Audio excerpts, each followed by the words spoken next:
All right, so we'll go ahead and get started here. Again, this is Curator Coy, and I'm here with Curator Tori. And like I said a little bit ago, today we are going to be going over our third episode of Facebook Live Kids Edition, which is about bear hair. And we'll get started with that. I wanted to remind everyone about these programs. We'll be doing them for the next several Tuesdays at 2 p.m. And there are several really cool episodes. It's very educational for children and adults alike. So we'd love to have everyone keep tuning in and following these videos. So as mentioned, today's title is Bear Hair, a compromise between care and comfort. So, bears have hair just like you and me. And that's going to mean that we are both mammals. So all mammals are going to have hair, which is a defining characteristic of the mammal species. That even includes this humpback whale, believe it or not.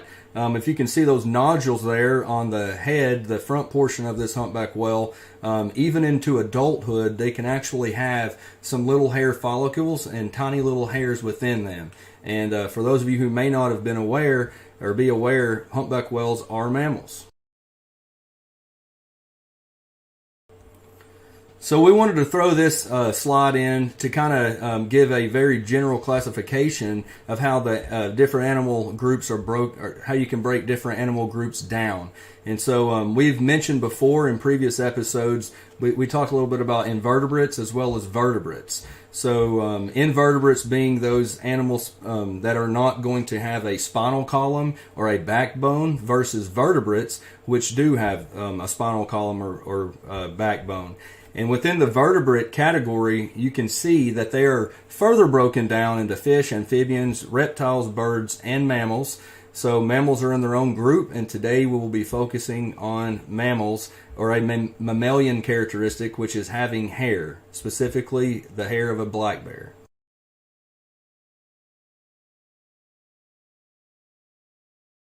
All right, so there are two main types of hair. We have guard hair and underfur.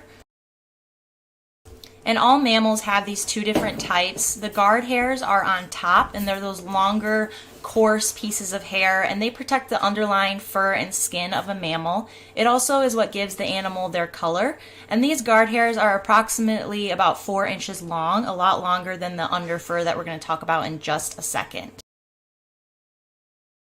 And you can see here is a picture of the underfur. It's kind of hard to tell the difference, but the underfur is going to be a little bit finer. It's going to be really dense close there to the skin line of the animal, and it's going to be more fluffy because it's really responsible for that insulation of the mammal.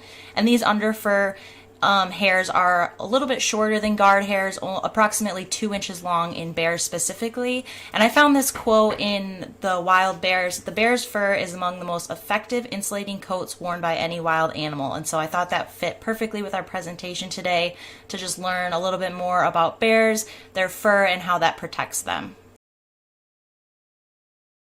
So here's another graphic to kind of show you where the underfur lays within the guard hairs. So you have those guard hairs on top, which again is protects from any elements of the environment as well as gives the animal their color. Those underfur, which really is responsible for insulation against the skin there, and then a layer of fat. So why is hair important? It's really important for a couple different things. One being identification. So not only for researchers and scientists, this is helpful for us to tell different bears apart, but also within animal populations to be able to differentiate between one another. It's also important for protection. So protection from rain, wind, debris. It helps protect the underfur and the skin of the animal. It's also important for concealment or camouflage, so hiding from either other bears, other predators, or even people. It's also important for communication, so you see this a lot in your pet dog at home. So if they're scared or maybe unsettled, their hair will rise. And same with wild mammals. In the wild, they use their hair as a form of communication. And then lastly, for insulation, so to keep them warm all throughout the year, and also to keep them cool in the warmer months. So here is a little video I put together of a real black bear pelt, just to kind of show you the guard hair and under fur on a black bear. I'm going to warn you, the video is a little quiet, so you might want to turn up your speakers for this video. Alright, so I just wanted to kind of give you guys an up close and personal view of those different kinds of hairs on a black bear. So this is a black bear pelt that we have for educational purposes. You see that this is pretty dark black bear in relation to some of those other color phases.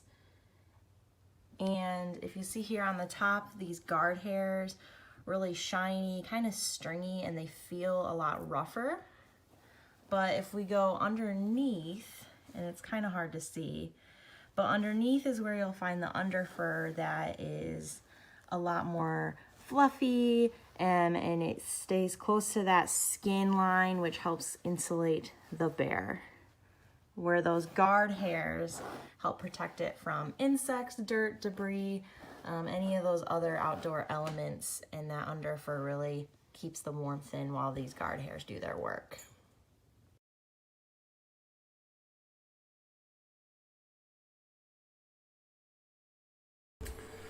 Alrighty, so now I'm going to talk to you all a little bit about the different color phases of black bear. So if you're from eastern Tennessee or pretty much anywhere in the eastern United States, you are definitely going to be used to seeing black bears that look like this one here. So pictured before you is Bear 283 that we currently still have here in our care at Appalachian Bear Rescue. So this is a black color phase. The farther west that you travel across the United States, the bears or black bears are going to tend to appear more or lighter in color. And so here is a brown or brownish phase of the American black bear.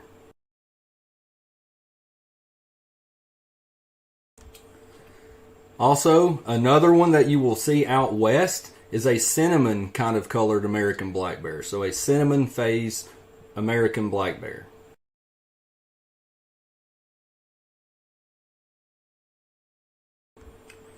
Here's a really cool one. It's a glacier bear. It's also an American black bear.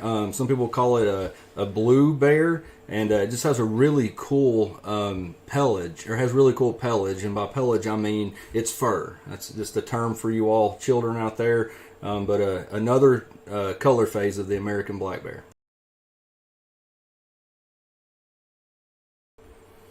Here's a pretty rare one. This is a blonde color phase of the American black bear. This photo was taken out west as well.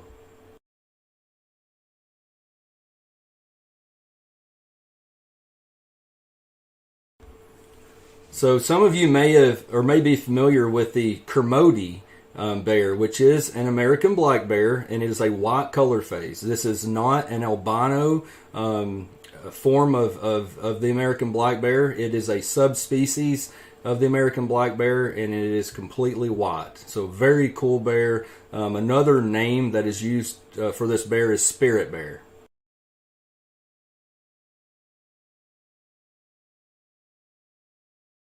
So after going over those different color phases, I just wanted to pull up this chart which kind of shows where the different color variations are in the United States.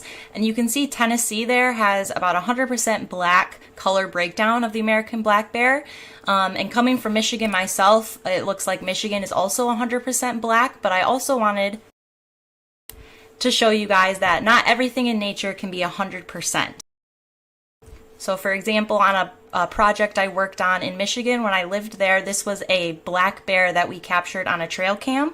And this bear, I would say, looks like the brown or cinnamon phase that Coy just talked about previously. So even though almost 100% of the black bears in Tennessee and in Michigan will be that dark black color, there's always a possibility that they might be in some of those other color phases. So as you now know, black bear and brown bear aren't really the best way to tell exactly if a black bear is a black bear or a brown bear / grizzly bear is a brown bear or grizzly bear. So how do you tell the difference between bears, and depending on their color, how else can you tell what kind of bear they are? So this is the best way. This is a really common, good graphic to show you. There's obviously a difference in their claws. Grizzly bear claws are a lot longer and a lot straighter, while black bear claws are a lot shorter and curved, used more for climbing. But of course, you don't want to get close enough to see their claws to use that to determine if it's a grizzly bear or a black bear. So the best way is kind of their profile. So black bears have more of that straight face profile with really tall pointed ears, and the biggest thing is they don't have such a prominent shoulder hump. And you can see over there on the grizzly bear that really prominent shoulder hump, shorter rounded ears, and a really dished face profile. Some black bears do have a little bit of a hump, but it will not be as prominent as that in grizzly bears. And we're going to have a little activity now. We're going to go through different pictures and give you guys a minute to guess if it's a grizzly bear or a black bear based on those profiles and not based on color. So I'll just give you guys a minute to look at this bear and try to decide if it's a grizzly or black bear. I also want to point out that these images are taken from the Montana Fish and Wildlife and Parks. They have a bear identification quiz on their website that's available to the public. So these are just a few of the images taken from that, but if you want to take the full quiz, you're welcome to visit their website.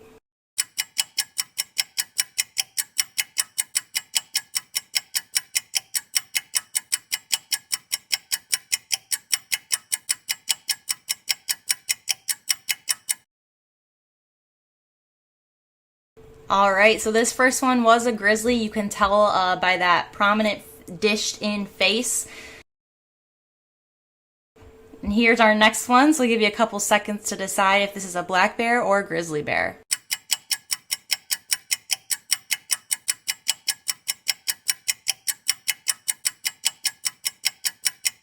Alright, and this one is a black bear. If you take a look at that face compared to the one we showed previously, it's a lot more straight. Those ears are a lot bigger and standing more erect, and you can see the lack of shoulder hump.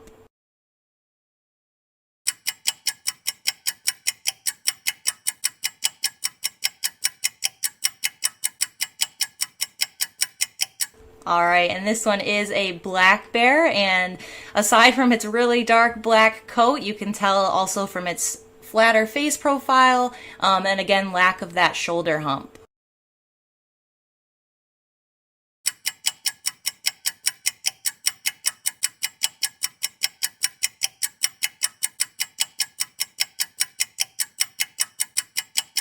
Alright, and this one is a grizzly, and you can take one look at that and see that big old shoulder hump. I do just want to note that the shoulder hump on a grizzly is all muscle. So that big prominent shoulder hump you're seeing is all muscle.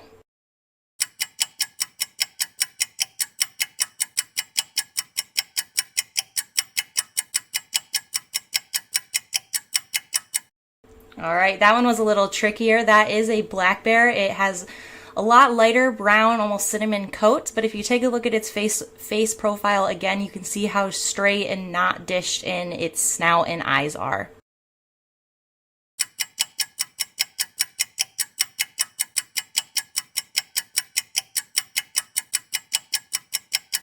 This one's also a little tricky because not only of the fur color, but it does kind of look like it has that grizzly bear hump.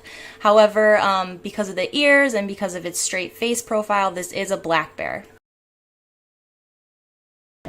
So as Curator Tori just said, this American black bear does appear to have somewhat of a shoulder hump, but I'll just point out as well that oftentimes, depending on what a black bear is doing on the landscape, so maybe if it's climbing up slope, so up a mountain or something like that, it can appear to have a more prominent shoulder hump, so it can definitely be misleading.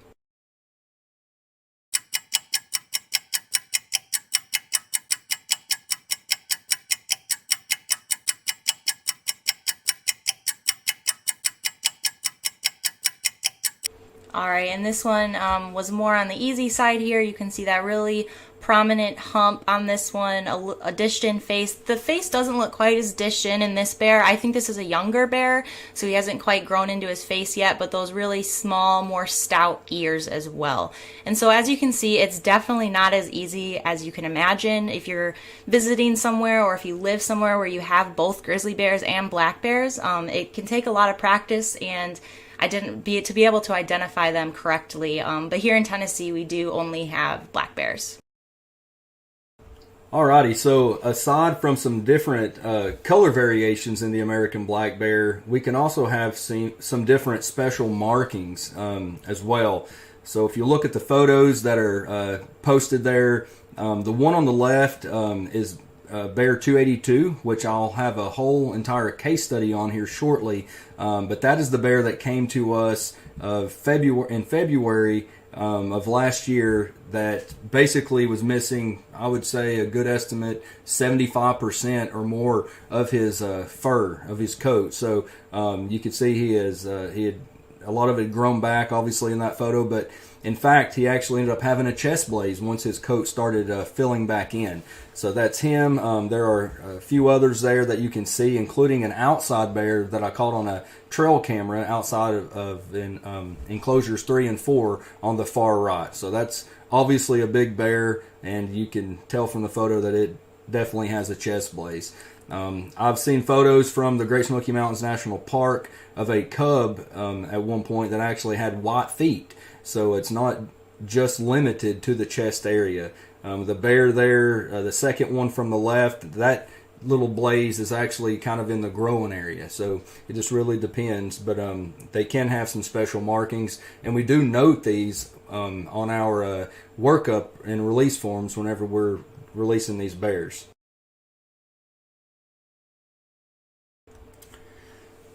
Also, shedding is a natural part within a bear's annual cycle, and as well as many other animals.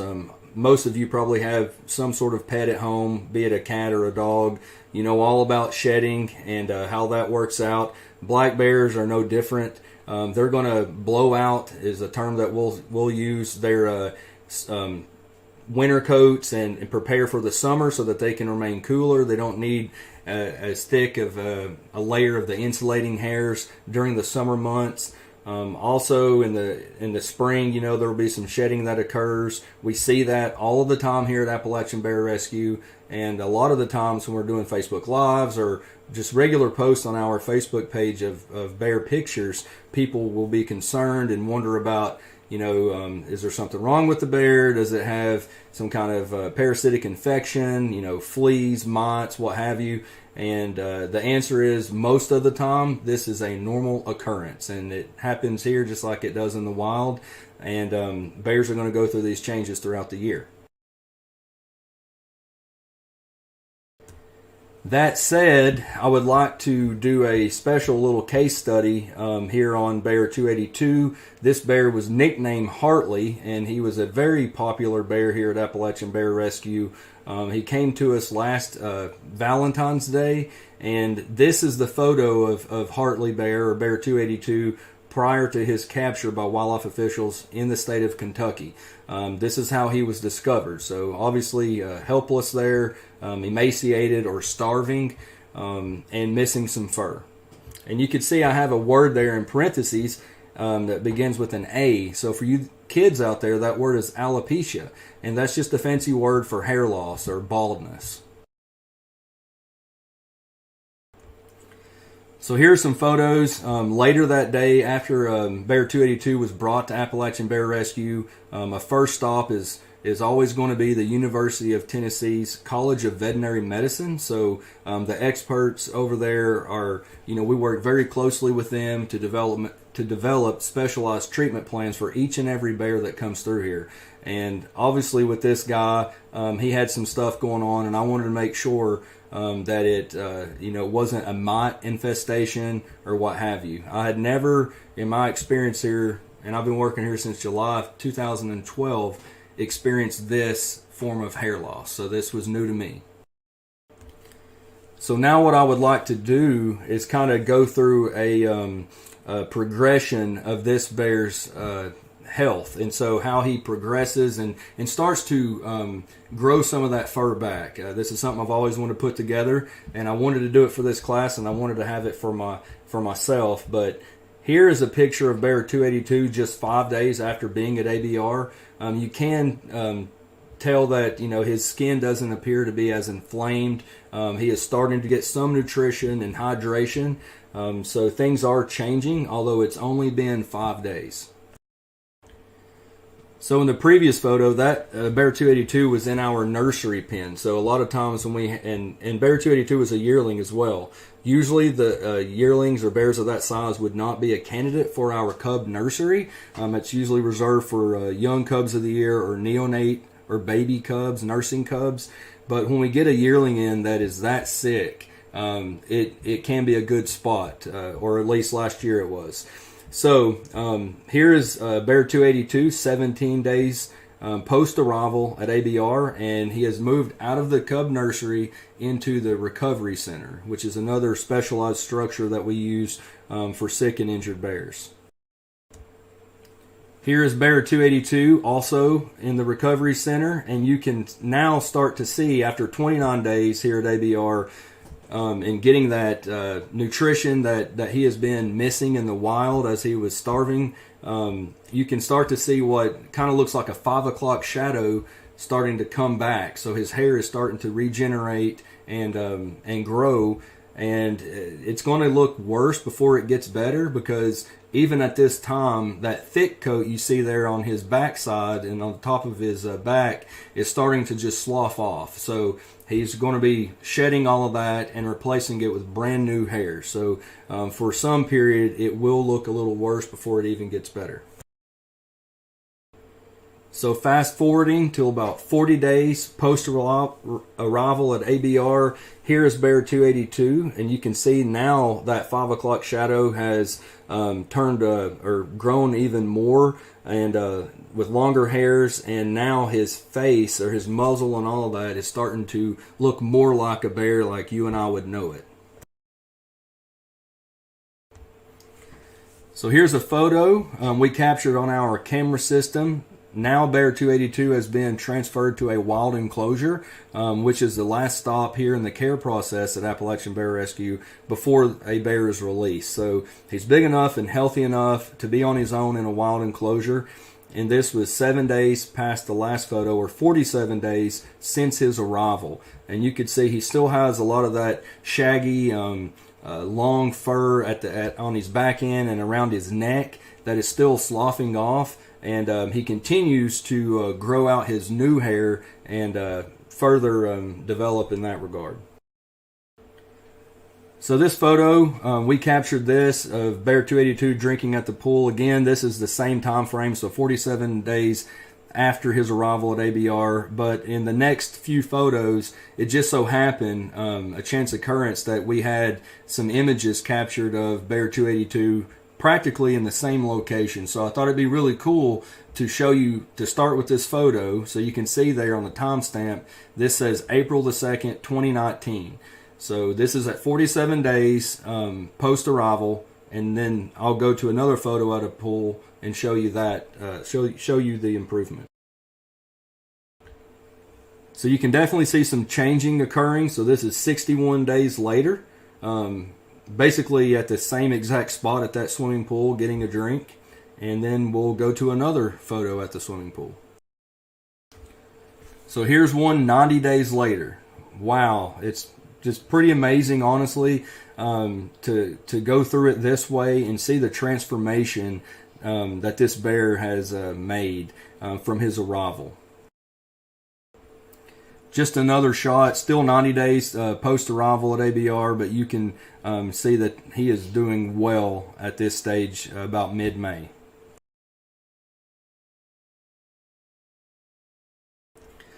So to put it all into perspective, this is Bear 282. The top right photo shows him the day he came to ABR, and then the top left photo shows him prior to his release, and just what a transformation. So a lot like our last presentation on bear teeth, scientists and researchers can also use bear hair as a way to tell different things about a bear. Down in the root of the hair, that can be traced to genetics and family lineages. That's how researchers can tell if a bear is related to another one, and also take a closer look at their genetics. But then also in the hair shaft, they can tell diet. So how do you get hair from a bear? You don't just want to walk up to it and pluck some hair right off. So this is one of the methods that scientists and researchers use to get hair in a very hands-off way from wild bears. It's called bear hair snares, and this is kind of a sketch showing you how they're usually laid out. Around those trees is barbed wire, and in the middle is usually baited with some sort of really good smelling lure or scent. And to get to the inside, the bear will have to crawl under or over, but usually getting their hair snagged on those pieces of barbed wire, and leaves behind a piece of hair that we can then take and, like the previous slide, tell genetics, family lineages, and also bear diet. So this just kind of shows you an up-close view of how that barbed wire works. And this is not unique to specific states. This is a very widely used research method for wildlife managers, scientists, and researchers when looking at bears, because it is very hands-off. You don't have to trap them. You don't have to, work them up with your hands, but it still gets a big piece of their DNA. And then this is just a picture of a bear inside of a hair snare trap. This is from the project I worked on in Michigan as well. And so you can see there that bear's pretty big, and to wiggle his way under that barbed wire, get in the middle there, all of those sticks in the middle were scented with some sort of lure.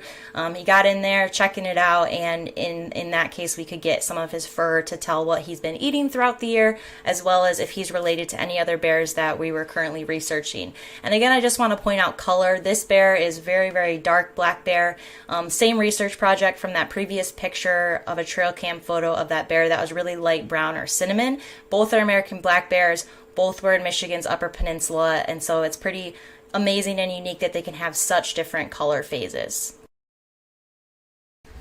Alrighty, everyone. So we appreciate everybody tuning in today. We hope that everybody had or learned something from our presentation. But I just wanted to post a reminder real quick about these Facebook Live Kids Edition episodes. And on the right there, you can see a schedule. So if you're new to these, check that out. And like I said at the beginning, we'll be doing these for the next several Tuesdays. So if you want to write those down, put them on your calendars. We would love to have you join us again.